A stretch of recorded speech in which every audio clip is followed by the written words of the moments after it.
निधी आहेत ते सुद्धा या ठिकाणी पोहोचलेले आहे आणि सरसंघचालक मोहन भागवत आणि प्रमुख पाहुणे माजी राष्ट्रपती रामनाथ कोविंद यांचा आगमन अवघ्या काही मिनिटांमध्ये या ठिकाणी होईल आणि त्याच्यानंतर हा जो सोहळा जो आहे त्याला सुरुवात होणार आहे। नक्कीच आज सरसंघचालक डॉक्टर मोहन भागवत काय म्हणतात याकडे सगळ्यांचं लक्ष लागलेलं आहे। मात्र ज्या अर्थी संघाला 100 वर्ष पूर्ण होत आहे, नक्कीच त्या अनुषंगाने गेल्या 100 वर्षाच्या कालावधीच्या काही गोष्टींचा मागोवा ते घेतील आणि संघाचा पुढचा प्रवास कसा राहील त्या संदर्भात त्यांच्याकडून माहिती दिली जाण्याची शक्यता आहे। माधवी, नक्कीच या सोहळ्यावर आपलं लक्ष असणारच आहे। रजत, धन्यवाद या माहितीसाठी।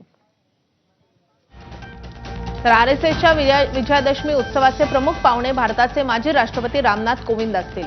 शिवाय या कार्यक्रमामध्ये घाना, थायलंड, इंडोनेशिया, दक्षिण आफ्रिका, अमेरिका इत्यादी देशांमधून सुमारे 50 ते 60 परदेशी प्रतिनिधी उपस्थित राहण्याची शक्यता आहे। तसंच लेफ्टनंट जनरल राणा प्रताप कलिता, डेक्कन उद्योग समूहाचे केव्ही कार्तिक आणि बजाज फिनसर्व्हचे व्यवस्थापकीय संचालक संजीव बजाज हे उपस्थित राहतील। हे वर्ष राष्ट्रीय स्वयंसेवक संघाच्या स्थापनेचं शताब्दी वर्ष असल्यामुळे दरवर्षीच्या तुलनेमध्ये तिप्पट म्हणजे सुमारे 21,000 स्वयंसेवक या उत्सवामध्ये सहभागी होणार आहेत। मोठ्या संख्येने नागपूरकरही संघाच्या या ऐतिहासिक विजयादशमी उत्सवाचे साक्षीदार बनतील। या संदर्भात अधिक माहिती देण्यासाठी आपले प्रतिनिधी तुषार कोहळे आपल्या सोबत लाईव्ह आहेत। तुषार, या सोहळ्याला नेमकी सुरुवात कधी होणार आहे, सध्या काय स्थिती आहे या सोहळ्याची आणि कोण कोण उपस्थित आहेत? सध्या 7:35 झाले आहे। 7:40 सरसंघचालक मोहन भागवत हे विशेष अतिथी जे आहे याचे प्रमुख अतिथी रामनाथ कोविंद यांच्यासोबत या मैदानात पोहोचणार आहे। त्याआधी सर्व स्वयंसेवक आणि संघाचे सर्व पदाधिकारी या मैदानामध्ये कार्यक्रमस्थळी पोहोचलेले आपण बघू शकतो की आपल्या दृश्यांमध्ये आपल्याला पाहायला मिळते की केंद्रीय मंत्री नितीन गडकरी हे देखील संघाच्या गणवेशामध्ये आलेले आहे। सोबतच राज्याचे मुख्यमंत्री देवेंद्र फडणवीस असेल हे आपल्याला पाहायला मिळतात की ते देखील या सोहळ्यासाठी उपस्थित आहे। सोबतच माजी राज्यपाल हे देखील पाहायला मिळतात आहे। बनवारीलाल पुरोहित त्यांच्या पाठीमागे राज्याचे महसूल मंत्री चंद्रशेखर बावनकुळे हे देखील आसनस्थ झाल्याचं आपल्याला पाहायला मिळत आहे। जर का आपण बाजूला इथे बघितलं तर जे वेगवेगळे देशातून आलेले विशेष निमंत्रित आहे ते देखील बसलेले आहे। युगांडा असेल, घाना असेल, थायलंड असेल, मलेशिया असेल, जापान असेल, इथनं आलेले देखील वेगवेगळे विदेशी निमंत्रित आपल्याला इथे आल्याचं पाहायला मिळतं। निश्चितच जर का आपण बघितलं तर 7:40 हा सोहळा सुरू होणार आहे आणि संघाचा कार्यक्रम हा मिनिट टू मिनिट चालत असतो आणि अत्यंत शिस्त असतात। आपण मोठ्या स्क्रीनवर बघू शकतो की इथे डॉक्टर हेडगेवार यांचं जे समाधीस्थळ आहे, समाधीस्थळावर रामनाथ कोविंद आणि मोहन भागवत हे आपल्याला तिथे नतमस्तक होताना पाहायला मिळतात। त्यांनी जी मोठी स्क्रीन आपल्या इथे VIP च्या आसनाच्या बाजूला लावली तिथे आपल्याला पाहायला मिळतात। थोड्या वेळात आपल्याला ते देखील दृश्यांमध्ये पाहायला मिळेल। बघू शकतो की मोहन भागवत हे आपल्याला स्क्रीनवर पाहायला मिळतात। त्यांच्यासोबत रामनाथ कोविंद हे देखील आहे आणि आद्य सरसंघचालक डॉक्टर हेडगेवार यांच्या स्मृतीस्थळाचं ते दर्शन घेत आहे। दर्शन घेऊन ते मग या मुख्य सोहळ्यासाठी येणार आहे। सर्वांचं लक्ष हे सरसंघचालक मोहन भागवत यांच्या भाषणावर असणार आहे, कारण की एक तर शताब्दी वर्ष आहे। शताब्दी वर्षामध्ये संघाने ज्या अनेक आव्हानांचा सामना करत आज या उंचीपर्यंत संघ पोहोचलेला आहे। यामध्ये स्वयंसेवकांची, संघाच्या प्रचारकांची अत्यंत महत्त्वाची भूमिका राहिलेली आहे। आणि आता पुढचा उद्देश काय असेल? दरवर्षी आपल्याला पाहायला मिळते की विजयादशमीच्या जो सोहळ्यामध्ये सरसंघचालक मोहन भागवत हे जे भाष्य करतात ते संघाच्या पुढील वर्षाची जे रूपरेषा असेल, संघाचं जे नियोजन असेल त्यावर भाष्य करतात। मात्र यावर्षी शताब्दी वर्ष आहे, त्यामुळे शताब्दी वर्षाच्या ज्या इतिहासाच्या काही घटनांचा निश्चित त्यांच्या भाषणातून उजळणी आपल्याला पाहायला मिळेल।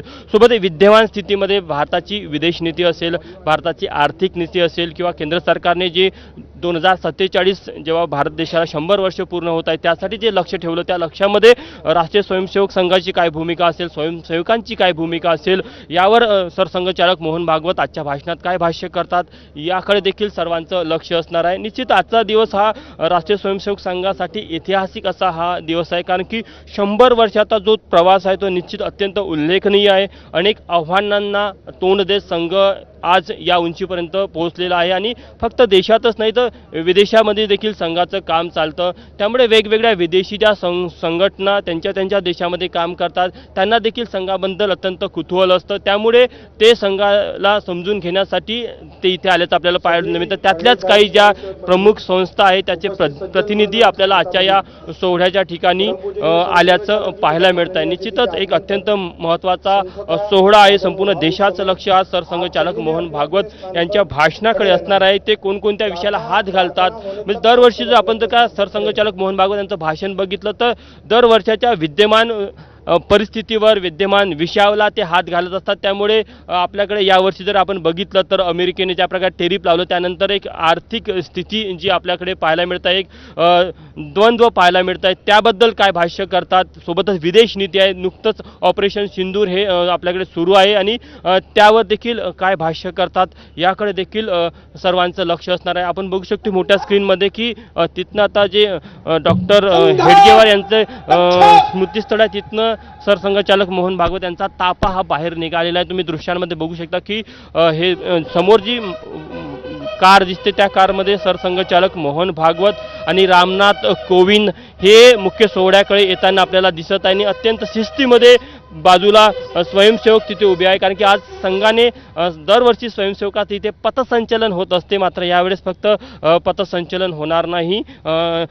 नगर पथसंचलनच्या व्यतिरिक्त त्यांनी फेरी इथे जे असणार आहे ती संचलन ठेवलेलं आहे. हा मुख्य व्यासपीठ आहे. मुख्य व्यासपीठावर आपण बघू शकतो की जशी सरसंघचालक मोहन भागवत इथे आले की आधी शस्त्रपूजन केलं जाईल. समोर आपण बघू शकतो की तिथे शस्त्र ठेवलेलं आहे.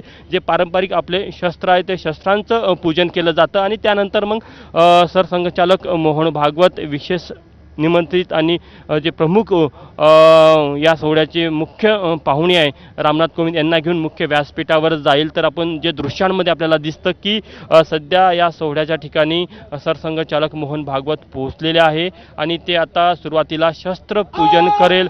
सोबतच जसं शस्त्रपूजन झालं तसा संघाचा ध्वज देखील फडकवला जातो.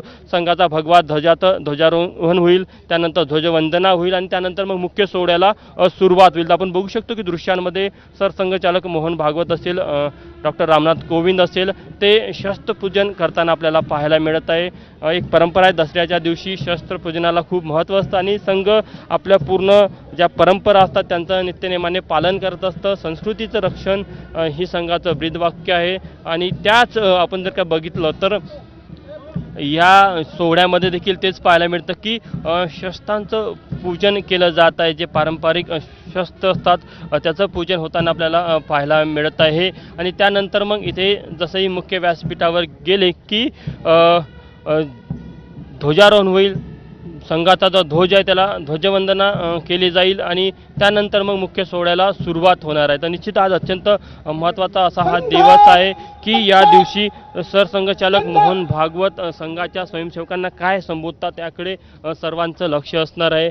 एकंदरीतच आजचा जो सोहळा आहे यासाठी समजतं. आता बघा आपण जर का बघितलं तर मुख्यमंत्री देवेंद्र फडणवीस असेल, केंद्रीय मंत्री नितीन गडकरी असेल, हे देखील आता ध्वजवंदना करण्यासाठी उभे झालेले आहे. कारण की संघामध्ये शिस्तीला खूप महत्त्व असतं आणि ज्या प्रकारे स्वयंसेवकांवरती संस्कार शाखेतनं मिळतात ते संस्कार त्यांच्या कार्यामध्ये देखील आपल्याला पाहायला मिळतात आणि वेगवेगळ्या क्षेत्रामध्ये जे स्वयंसेवक काम करत असतात ते देखील आपल्याला त्यांच्या कार्यामधनं दिसून येतं. मुख्य व्यासपीठावर आता अतिथी पोहोचलेले आहे. सरसंघचालक मोहन भागवत यांच्यासह रामनाथ कोविंद देखील इथे पोहोचलेले आहे आणि आता ध्वजवंदना केली जात आहे. संघाच्या ध्वजाला वंदन करून या मुख्य सोहळ्याची अधिकृत सुरुवात होत असते.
इमे सादरं त्वान्नमामो वयम्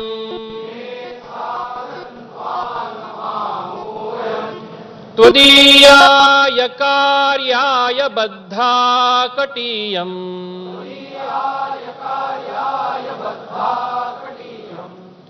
शुभामाशिषं देहि तत्पूर्तये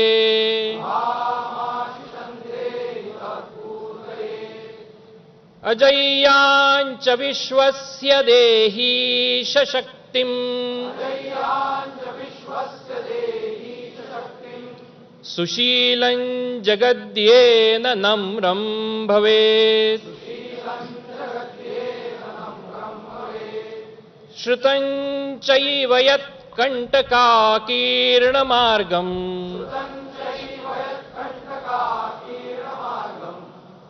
स्वयं स्वीकृतं न सुगङ्कारयेत्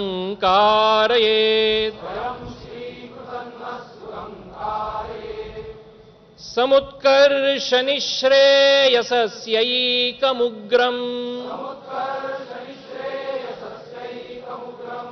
परं साधनं नाम वीरव्रतम्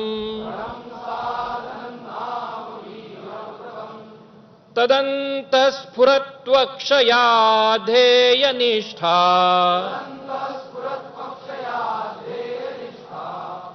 हृदन्तप्रजागर्तु तीव्रानिशम् विजेत्री च नः संहता कार्यशक्तिर् विधायास्य धर्मस्य संरक्षणम् परं वैभवं नेतुमेतत् स्वराष्ट्रम् समर्था भवत्वाशिषा ते भृशम्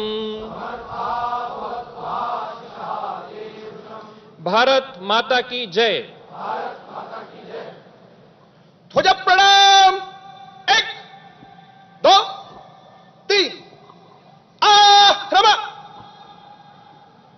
सभी मंचासीन अधिकारी, उपस्थित सज्जन वृंद, माता भगिनी तथा गणवेशधारी कुर्सी पर बैठे हुए स्वयंसेवक अपना स्थान कृपया ग्रहण करें। संघ दक्ष स्कंद संघ प्रत्युत प्रचलनम केंद्रतः प्रचल।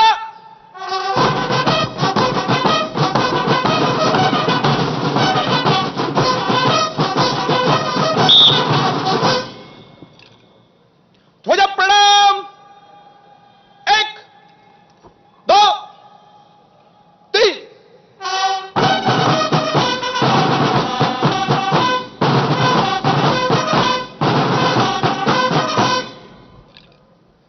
संघ प्रदक्षिणं संचलिष्यति गणस्तंभविः गणशः दक्षिणतः चतुर्भ्यः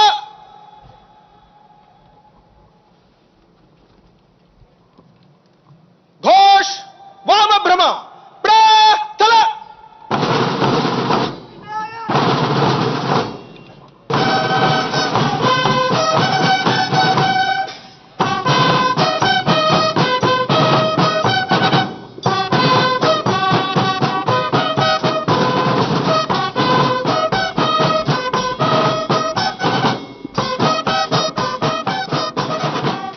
ब्रेक